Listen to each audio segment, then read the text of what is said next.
Hello friends, I am Arpit and I am here with today's analysis. Today is 15th of January and we will be dealing with three very important topics which are in news. First is BHEL Commission's Punatsangchhu Hydroelectric Power Project 2 in Bhutan. Actually, this project is one of the largest installed projects in Bhutan by India. The capacity is 1020 megawatts. There will be 6 turbines installed of 170 megawatts each, and 89% of the work has been completed on it.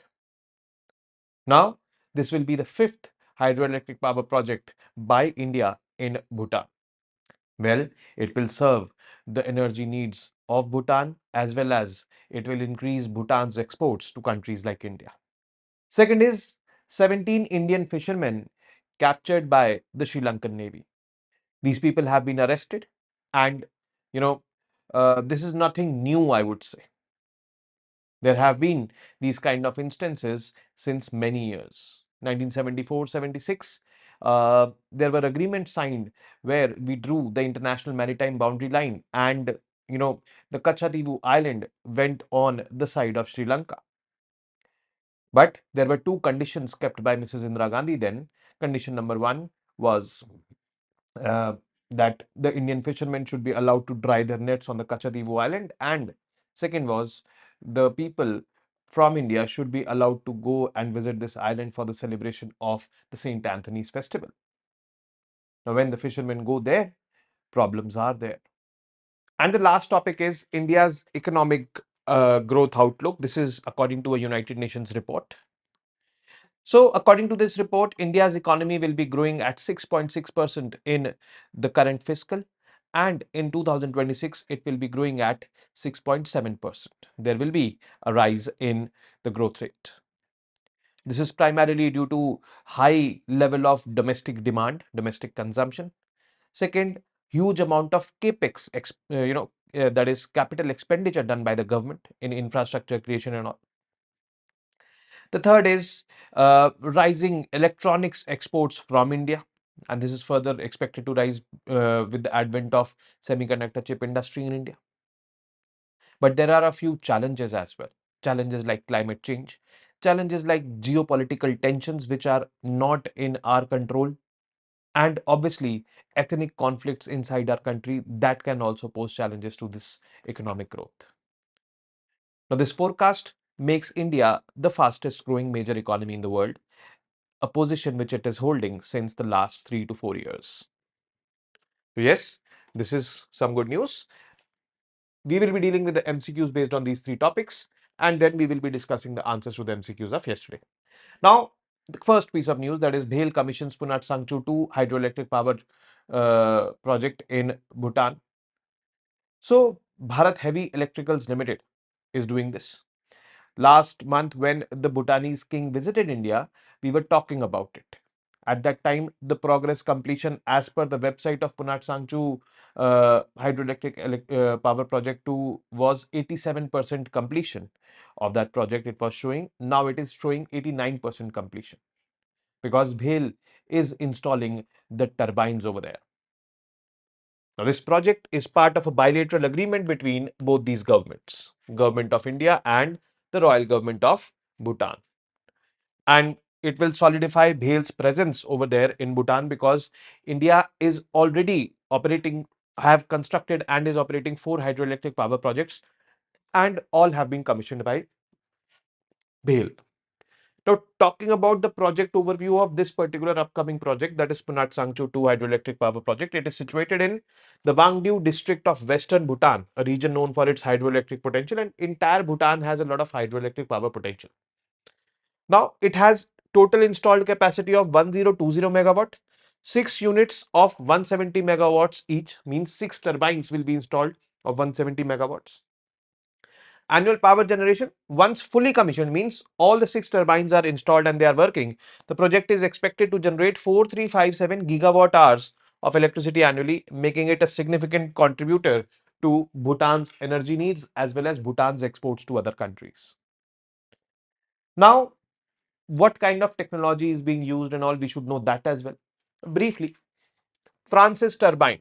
is being used by BHEL. The turbines used in this project are Francis type turbines designed to operate at a rated head of 241 meters. Head means the height from which the water will fall. And this is the highest for any such turbine in Bhutan. So this Punatsangchhu 2 will be having the highest level, potential energy. The dam, you know, once created, this is the reservoir. Water will fall on these turbines. These are Francis turbines. This particular height is called as the head.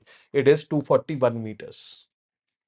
The turbines are engineered to deliver high efficiency and performance, designed to the unique topographical and hydrological conditions of this particular site in the, I would say, PHEP2 region, the Western Bhutan region.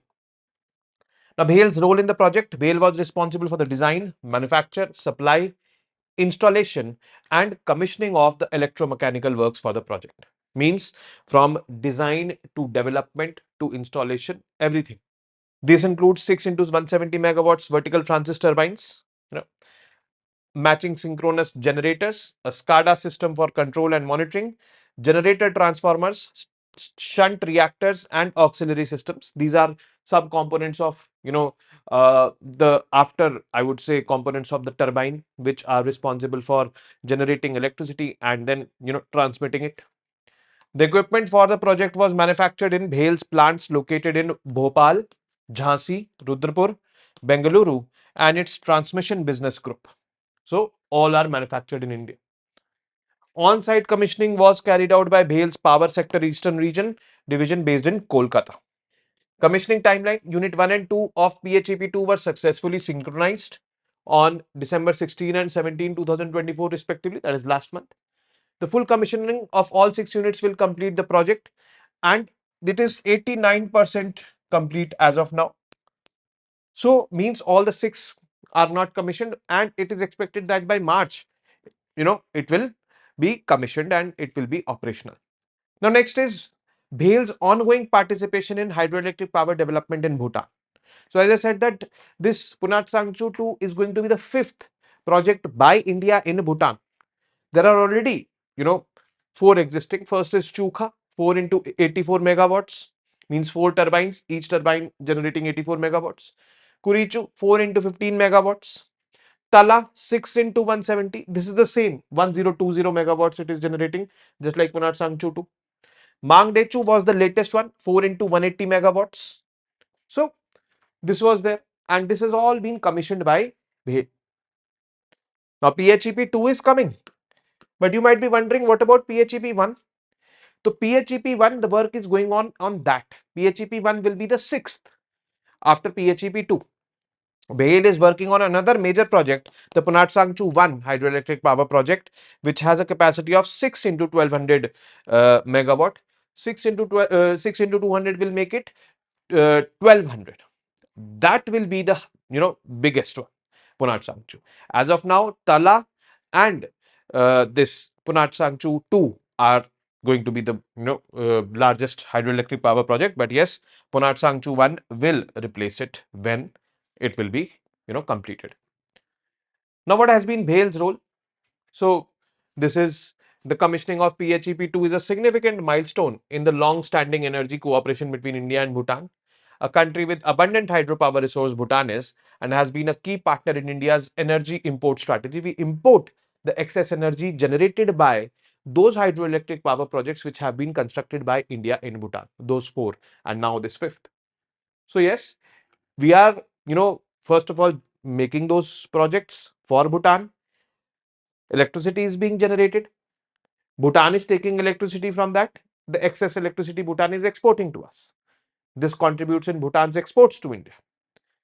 This partnership not only helps Bhutan generate revenue, but also aids India in meeting its energy demands.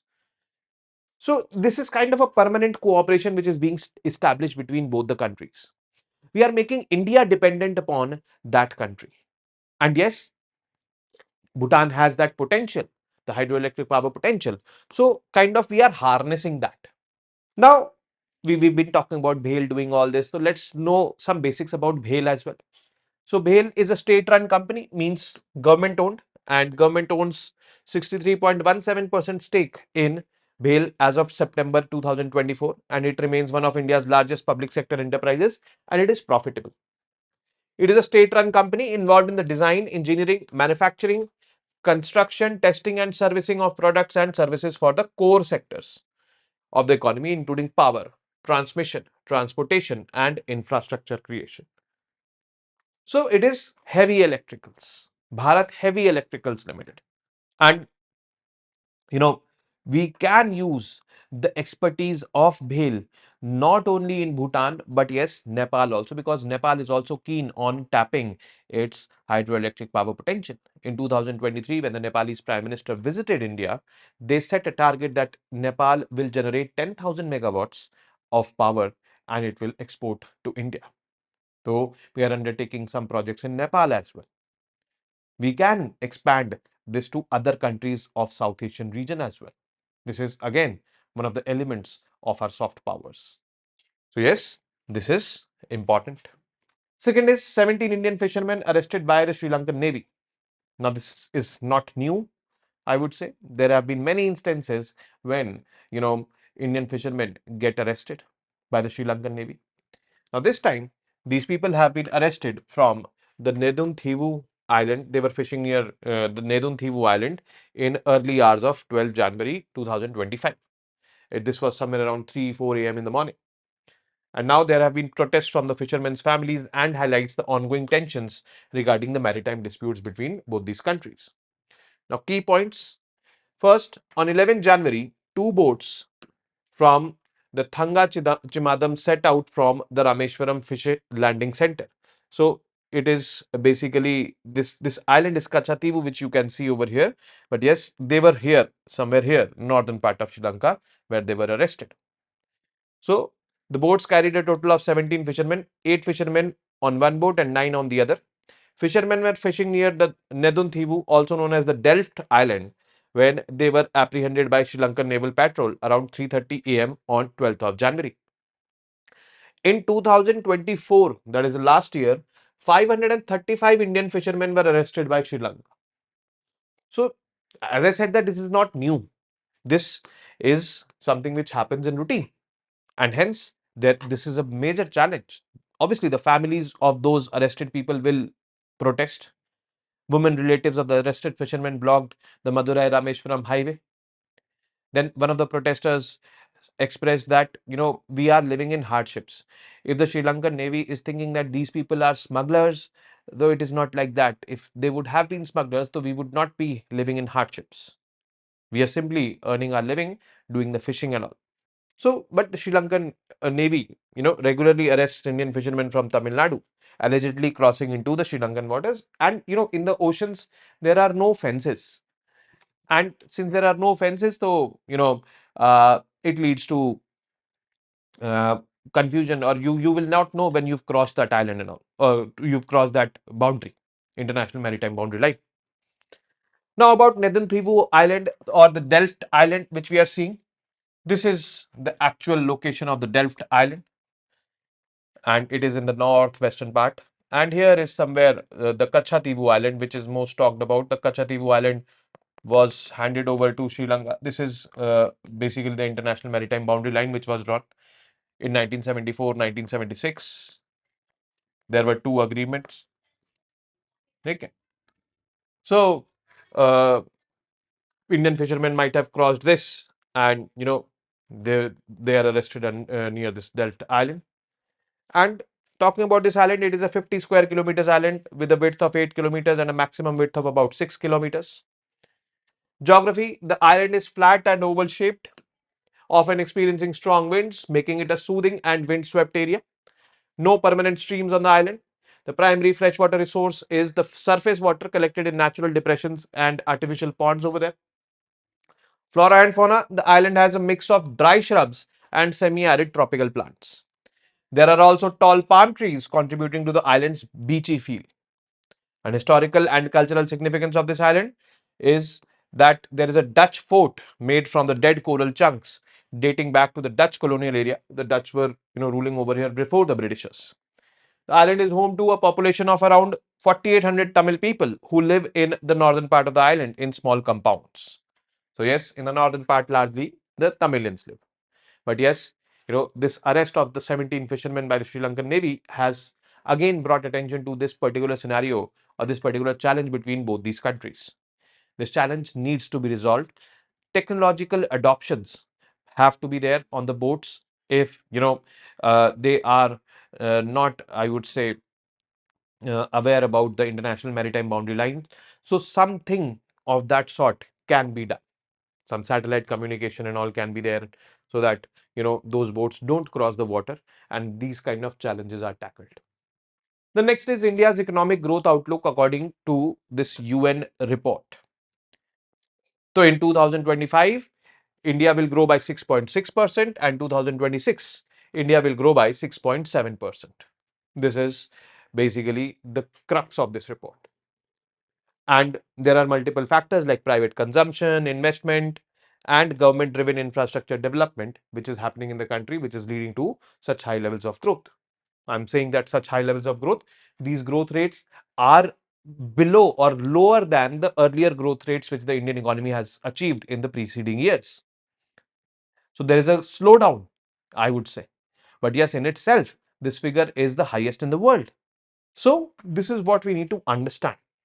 Key points: growth forecast for India 2025 6.6%, 6.7% 2026. Growth drivers: strong private consumption, continued investment growth, particularly in infrastructure. The public sector plays a key role in funding major projects, including those related to physical infrastructure, digital connectivity, and social infrastructure like water supply and sanitation.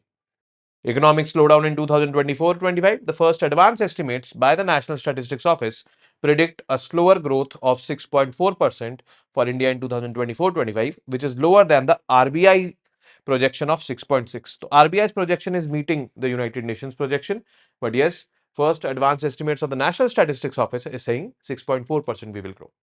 Now this slowdown marks the lowest growth rate in 4 years. As I said that preceding years we were growing faster than this. But yes, in itself, this figure is also, fast. It preceding years we were growing 6.6, 6.7 like this, 6.8 also, touching 7. Infrastructure and investment, the capital expenditure is basically leading to this. It is expected to have a positive multiplier effect on growth. Capital expenditure is that expenditure which is done with the intention of giving returns in the times to come. Investment in manufacturing and services sector will continue to support economic activity. So this is one such there. Agricultural outlook. So there was El Nino, but yes, now it is not there. So favorable monsoon rains in 2024 have improved conditions for summer sowing of crops, boosting expectations for higher agricultural output in 2025. And regional economic outlook of South Asia, if we talk about, so South Asia's growth in 2025 is expected to be somewhere around 5.7%. And the major growth driver over here is India, no doubt about the fact. It is India, then Bangladesh also. But yes, Bangladesh went into political instability. So, the growth rate of Bangladesh can be impacted due to that. Next is risks to economic outlook.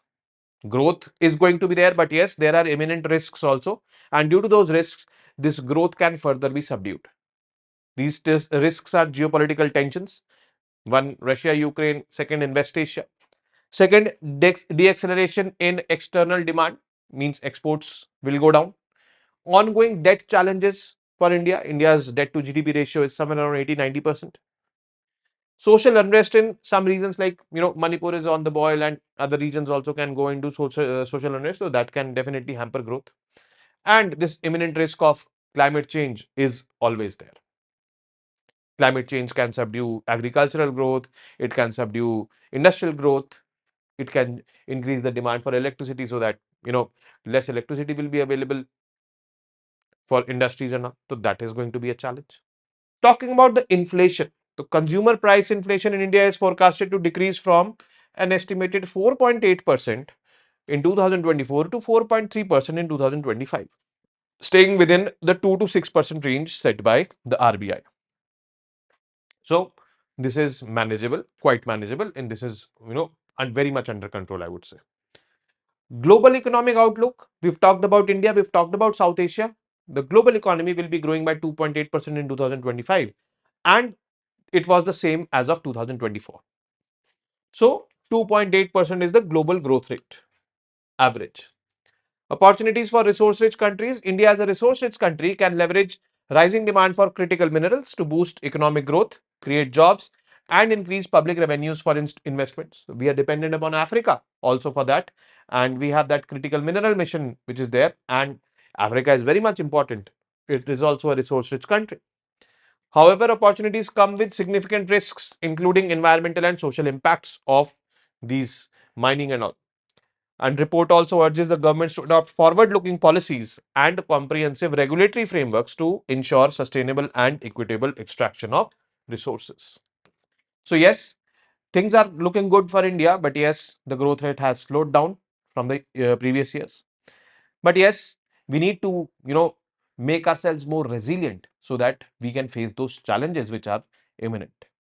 Now coming on to the MCQs. First is consider the following statements and mark the correct one. The Punatsangchhu 2 hydroelectric power project is situated in the Wangdiu district of eastern Bhutan. Second, Punatsangchhu 2 hydroelectric power project is one of the largest HEP installed by India in Bhutan. The only one, only two, both one and two, neither one nor two. Second, consider the following statements about BHEL and mark the correct one. BHEL is a state-run company involved in design, engineering, manufacturing, construction, testing and servicing of products and services for the core sector of the economy. Very carefully read this question, read this statement. Second, BHEL has 51% government shareholding. Which of these statements are correct? Third, which European nationality colonized Sri Lanka before the Britishers? It was the French or the Portuguese or the Dutch or the Spanish.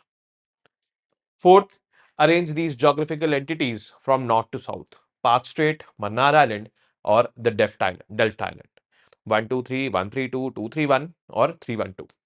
And last question, which of the following are risks to economic growth of the Indian economy for in FY25 and FY26? Geopolitical tensions, El Nino, climate change.